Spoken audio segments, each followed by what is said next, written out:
अति जलद व अचूक बातम्यांसाठी पाहत रहा महामीडिया 24 सदैव तत्पर।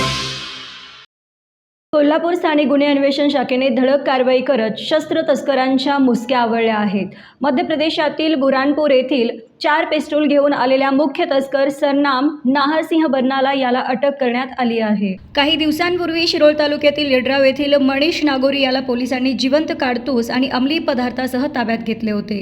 नागोरीकडे केलेल्या सखोल चौकशीत त्याने हे शस्त्रे मध्य प्रदेशातील खरगुन जिल्ह्यातील सिग्नूर येथील सरनाम बर्नाला याच्याकडून घेतल्याचं कबूल केले। या माहितीच्या आधारे एलसीबीचे पथक गेल्या 10 दिवसापासून मध्य प्रदेशात तळ ठोकून होते।